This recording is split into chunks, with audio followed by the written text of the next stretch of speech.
I am here at Gastown, which is a National Historic Site in Vancouver, British Columbia. Located in Vancouver's oldest neighborhood is the steam-powered clock, which is Gastown's most famous landmark.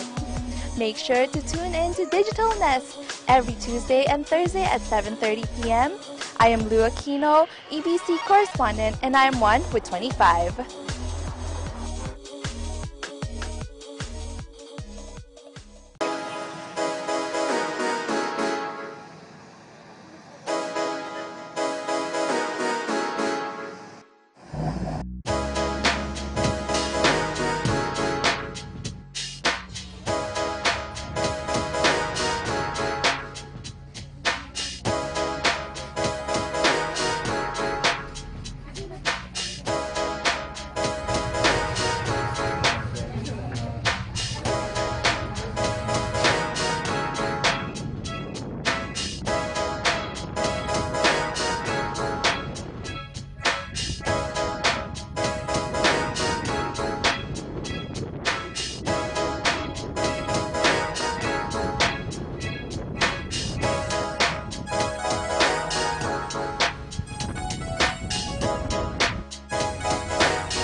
live in interesting times. Magandang umaga. Ngayon ay Martes, Nobyembre 13, 2018. Narito ang mga balita mula sa iba't ibang panig ng mundo.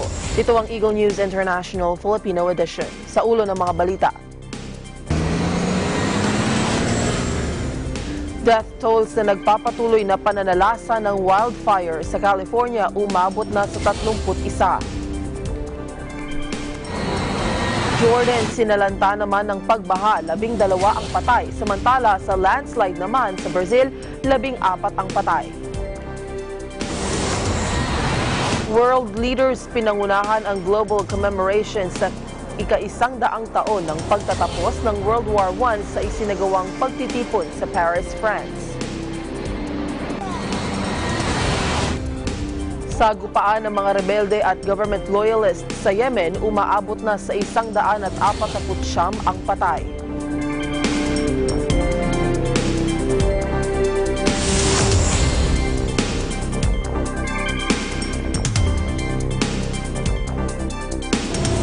Ako po si Maricar Velasco, ang inyong magiging tagapagbalita. Sa detalye ng mga balita, umabot na sa 31 ang natagpuang patay sa nagpapatuloy na pananalasa ng wildfire sa California. Ayon sa mga autoridad, nalampasan na nito ang record ng pinakamaraming namatay dahil sa wildfire sa kasaysayan ng estado matapos matagpuan ang 6 panglabi ng mga biktima. Ang pinakamalaki at pinakamakapaminsalaang sunog ay ang nasa northern foothills ng Sierra Nevada Mountains. 250,000 individual ang lumikas na ng kanilang tahanan at nasa 6,400 bahay na ang tinupok ng apoy sa nasabing Paradise Town. Sa pahayag ng mga autoridad, literal na nawala na sa mapa ang nasabing lugar dahil sa pinsala ng sunog. Nagpasalamat naman si Los Angeles County Fire Chief Daryl Osby sa mga firefighters sa kanilang ginawang pagsisikap na mailigtas ang libu-libong residente sa lugar at maging ang iba pang mga bahay. Currently we have over still 149,000 people evacuated throughout the state. Many of those evacuated, this is for all the fires, the 2 in Southern California and the fire in Northern California. Many have lost everything that they have. Look, this is not an easy situation. We know that. It's exhausting, and it will take time. You need to know that we're doing everything that we can to battle the fires and to take care of those that have been evacuated. We've seen communities come together. time and time again, fire after fire and other disasters in California, and we'll get through this one as well.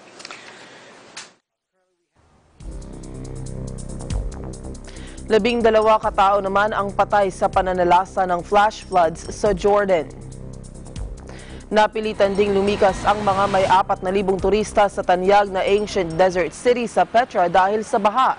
Ayon kay Jordan Civil Defense spokesman Iyad Amru, nagpapatuloy ang ginagawang rescue operations ng search team sa historic hill town ng Madaba para hanapin ang isang batang babae na nawawala sa pagragasa ng baha. Kabilang sa mga namatay ang 6 na individual na natagpuan sa Madaba area sa timog kanluran ng Amman. 3 naman ang natagpuang patay malapit sa desert highway ng Daba, isa naman ang namatay sa bahagi ng Maan. Ayon kay Amru, 2 batang babae ang nawawala sa Madaba region at isa sa kanila ang natagpuan ng patay. Samantala, sinabi ni government spokeswoman Jumana Gienmat na 4 na Israeli tourists na una nang napaulat na nawawala sa Wadi Rum Desert sa timugan ng Jordan ang natagpuang buhay, pero 2 pang kasamahan nila ang nawawala. والله أشكر جميع الأجهزة الأمنية والدفاع المدني والأشغال العامة على جهودهم والبلدية على جهودهم بالبحث عن الطفلة المفقودة، وبإذن الله سبحانه وتعالى أنها تبين خلال الساعات القادمة.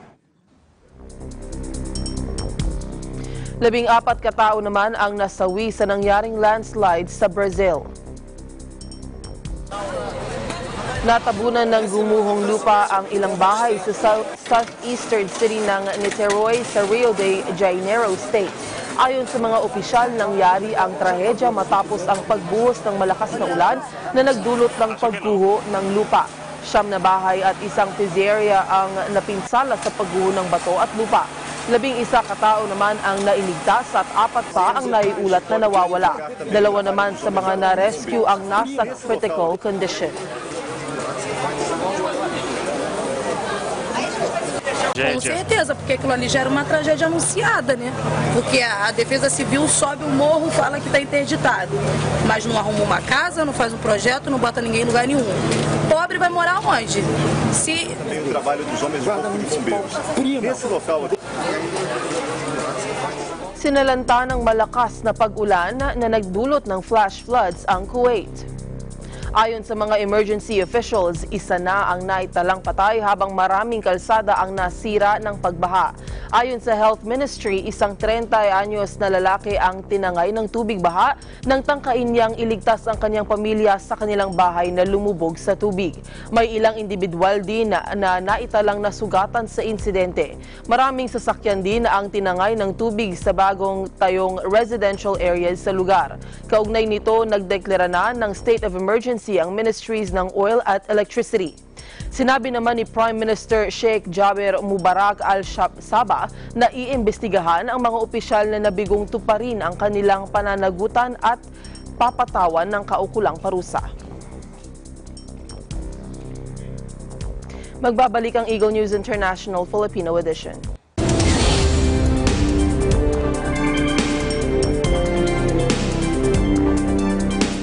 Magandang sandbar sa Pilipinas na dinarayo di lamang ng mga turista kundi mismong mga kababayan natin. Ang sandbar ay isang mahabang pumuon ng mga bato at buhangin na galing din sa dalampasigan. Nakapunsyon ito na pahalang sa dagat pero nakakonekta pa rin sa dalampasigan. Nabubuo ang sandbar dahil sa mga alon at current na gawa ng tubig dagat. At isa sa mga dinarayong sandbar ay matatagpuan sa Santa Cruz, Marinduque. Para sa mga kaganapan sa iba't ibang lalawigan, naging tumuto sa Aguila Provincia, Lunes hanggang Biyernes, alas 11:30 hanggang alas 12 ng tanghali at alas 5:30 hanggang alas 6 ng gabi. Dito lamang sa Net 25. Aguila Balita, Lunes hanggang Biyernes, alas 12 ng tanghali hanggang alauna ng hapon.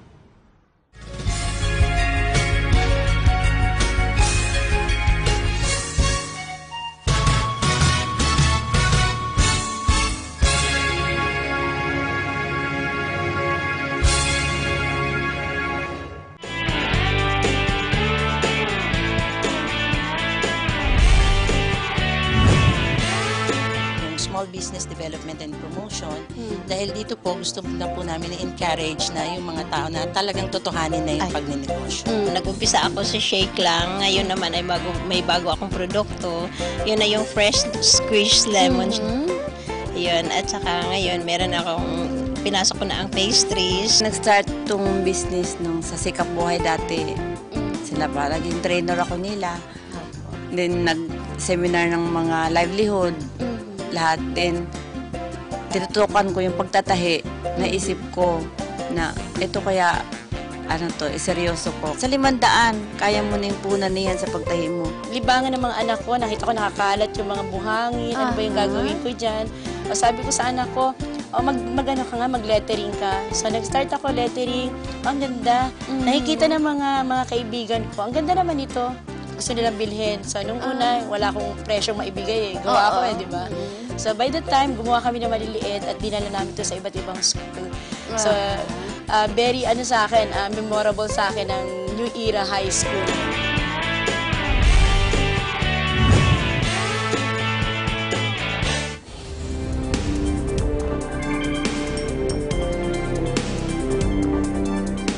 Umaabot na sa 149 ang patay sa sagupaan ng mga rebelde at government loyalists sa Yemen.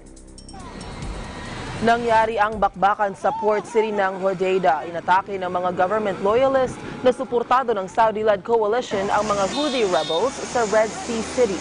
Ayon sa isang source sa pro-government coalition, umatras na ang puwersa ng mga insurgents sa isinagawang large-scale assault sa rebel-held port. Samantala, hinikayat naman ni U.S. Secretary of State Mike Pompeo si Saudi Crown Prince Mohammed bin Salman na isulong ang peace talks sa rehiyon. Sinabi rin ni British Foreign Secretary Jeremy Hunt na hihimukin niya sina Saudi King Salman at Prince Mohammed na suportahan ng pagsisikap ng United Nations na tapusin na ang hidwaan sa lugar. Ang United States at Britain ay kapwa major supplier ng armas sa Saudi Arabia. Ibinahagi ng Turkey sa Riyadh at sa Washington ang mga recordings na nag-uugnay sa kaso ng pagpatay sa journalist na si Jamal Khashoggi. Sinabi ni Turkey President Recep Tayyip Erdogan na binigyan nila ng kopya ng nasabing recordings ang Saudi Arabia, Washington, Germany, France at Britain. Magugunitang huling nakita si Khashoggi nang pumasok sa Saudi consulate sa Ankara noong October 2 para kumuha ng dokumento kaugnay ng kanyang nakatakda ng pagpapakasal. Ilang ulit pinabulaanan ng Saudi Arabia na napatay sa loob ng konsulada si Khashoggi, subalit inamin din kalaunan na napatay ito sa isang rogue operation. Inakusahan ni Erdogan na ang matataas na opisyal ng Saudi government na sila ang nag-utos para patayin si Khashoggi. Mahigit isang buwan nang napatay ang mamamahayag pero hanggang ngayon ay hindi pa rin natatagpuan ang kanyang mga labi. Biz tapeleri verdik. Suudi Arabistan'a da verdik. Amerika'ya da verdik. Almanlara, Fransızlara, İngilizlere hepsine verdik. Dolayısıyla buradaki konuşmaları filan onlar da dinlediler, biliyorlar. Biz tapeleri verdik. Suudi Arabistan'a da verdik. Tahasang sinabi ni U.S. Secretary of State Mike Pompeo kay Saudi Crown Prince Mohammed bin Salman na pananagutin ng Estados Unidos ang mga nasa likod ng pagpatay kay Jamal Khashoggi. Ginawa ni Pompeo ang pahayag sa Saudi Prince sa pamamagitan ng telephone call sa Yemen. Sinabi ni State Department spokeswoman Heather Nauert na binigyan diin ni Pompeo na pananagutin ng U.S. ang mga sangkot sa pagpatay at ito rin na aniya ang dapat gawin ng Saudi Arabia. Una nang sinabi ng top U.S. diplomat na ang pagpatay kay Khashoggi ay paglabag sa international law at pinag-aaralan na ng U.S. ang posibleng pagpapataw ng sanctions sa mga individual na sinasabing sangkot sa krimen. Inako ng Islamic State Group ang stabbing incident sa Australian city ng Melbourne na ikinasawi ng isang katao at ikinasugat ng 2 iba pa. Ayon sa propaganda channel ng Islamic State na AMAC, isang Islamic State fighter ang nasa likod ng pananaksak sa target ang mga nationals ng coalition na lumalaban sa IS. Sinabi ng Australian police na ang hindi pa nakikilalang assailant ay tumira sa Melbourne northwestern suburbs. Ito nila ay nagmula sa Somalia at pumasok ng Australia noong 1990s. Ang Australia ay miyembro ng US-led coalition na lumalaban sa Islamic State sa Syria at sa karatig bansa na Iraq mula noong 2014.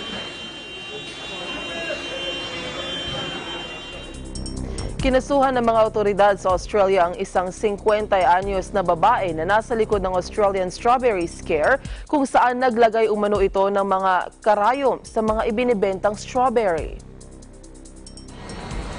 Ayon sa Queensland State Police, kinasuhan ng 7 counts of contaminating goods ang naarestong babae matapos ang isinagawang complex at extensive investigation. Nahaharap sa 10 taong pagkakakulong ang suspect kapag napatunayang guilty sa kaniyang kaso na dinidinig ng Brisbane Court. Hindi naman inihayag ng pulisya ang motibo ng suspect sa paglalagay ng mga karayom sa itinitindang strawberry na nagdulot ng panic sa publiko. Samantala, ikinatuwa naman ng Queensland Strawberry Growers Association ang balitang naaresto na ang suspect na nagdulot umano ng crisis sa mga strawberry growers. Ang iba pang mga balita sa aming pagbabalik.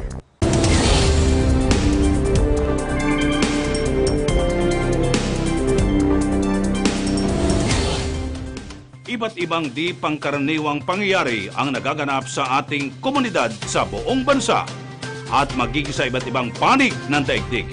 Mga pangyayaring nagpapakilo sa damdamin, nagsisilbing inspirasyon at nakakaapekto sa mga mamamayan.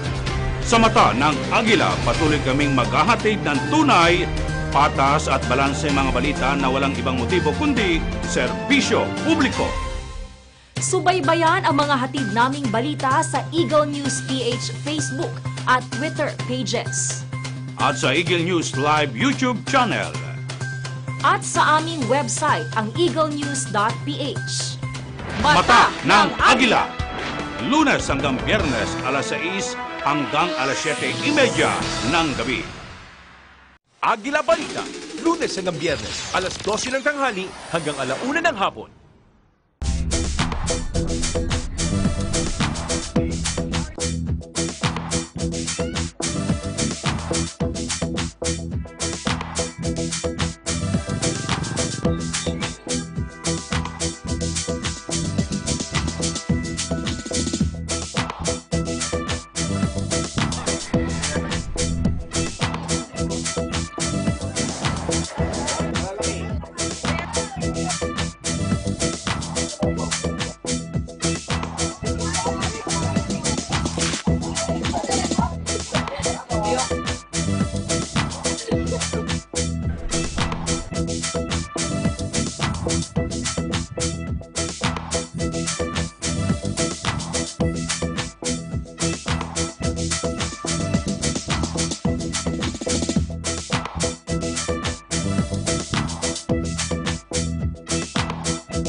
Pinangunahan ng mga world leaders ang global commemorations sa ika-100 taon ng pagtatapos ng World War I sa isinagawang pagtitipon sa Paris, France.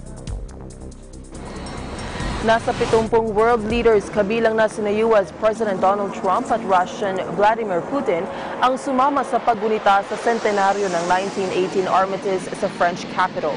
Nagpahayag naman ang mga lider ng Commonwealth Nations ng mensahe ng kapayapaan at pag-asa para sa bagong siglo. J'ai donc mis comme livre pour la paix les poèmes à Lou de Guillaume Apollinaire, ces lettres à Lou, et qui sont des poèmes écrits pendant la guerre à la femme aimée. Ce sont des poèmes qui décrivent tout à la fois l'amour, l'amitié, l'atrocité de la guerre. Guillaume Apollinaire, après avoir combattu, et il est pour moi voilà, tout à la fois un poète, un héros de guerre et un de ceux qui a mieux décrit tout à la fois ces atrocités et la nécessité de la paix. J'ai donc mis comme livre pour la paix les poèmes à Lou. Hindi dapat gumastos ang Europe sa mga US-made weapons. Ito ang sinabi ni French President Emmanuel Macron na nagpapahiwatig ng pagkakaroon nila ng hidwaan ni US President Donald Trump. Sinabi naman ni Trump na sa kanyang tweet pagdating sa Paris na ang panawagan ni Macron ng pagkakaroon ng real European army ay nakakainsulto. Bagamat sinabi ni Macron na nagkausap na sila ni Trump at naayos na ang gusot, ipinahayag niya na dapat maging less reliant na US ang Europe sa defense spending. Binigyang diin ni Macron na ayaw niyang makita na ang mga European countries ay magdaragdag ng budget para sa defense para lamang bumili ng American arms. I do believe to be very direct with you. What I don't want to see is European countries increasing the budget in defense in order to buy Americans and other arms or materials coming from your industry. I think if we increase our budget is to have to build our autonomy and to become an actual sovereign power. I would say I'm a patriot. I do believe in the fact that our people are very important, and having French people is different from German people. I'm not a believer in a sort of globalism without any differentiation. I think it doesn't. It's very inconsistent, and it's extremely. It makes our people very nervous. But I'm not a nationalist, which is very different for me from being a patriot. At this stage, Europe has to become a more consistent. Ipinagtanggol ni Israeli Prime Minister Benjamin Netanyahu ang kanyang desisyon na payagan ng Qatar na magpadala ng $15 million sa Hamas-controlled Gaza para sa sweldo ng mga empleyado doon. Paliwanag ni Netanyahu, sa pamamagitan nito ay mapapahupa ang tensyon at maiwasan ang pagkakaroon ng Palestinian humanitarian crisis. Sinabi pa ng opisyal na sinusuportahan ng Israeli security ang nasabing hakbang at maging ang mga miyembro ng security cabinet ay inaprubahan ito. נעשו בתנאים מסוימים על מנת למנוע את המשבר ההומניטרי, ואני חושב שעל דעת כל גורמי הביטחון וגם גורמי הקבינט, דיונים רציניים שערכנו, שאלה של אלטרנטיבות. והם נעשו בתנאים מסוימים על מנת... 6 na Palestinians at isang Israeli soldier ang patay sa isinagawang Israeli military operation sa Gaza Strip.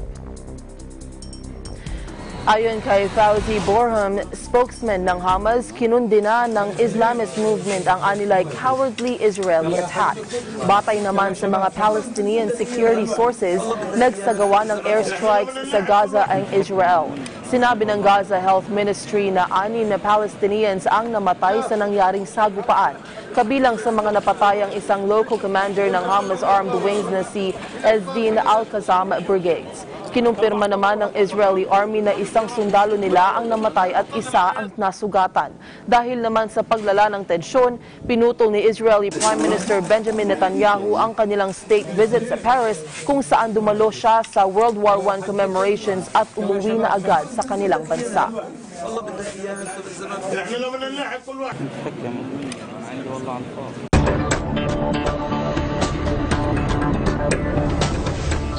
Nanawagan si Singapore Prime Minister Lee Hsien Loong ng pagkakaroon ng open markets at ibinabalang ang mga political pressures ay nagdudulot ng pagkakawatak-watak ng mga bansa.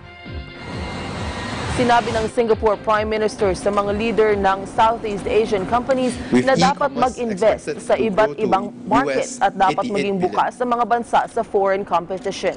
Aniya, kapag naging integrated at bukas sa mga market ng bawat bansa, magiging maganda ang takbo ng business environments at foreign investments na magbubunga aniya ng paglago ng ekonomiya at makikinabang dito ang lahat.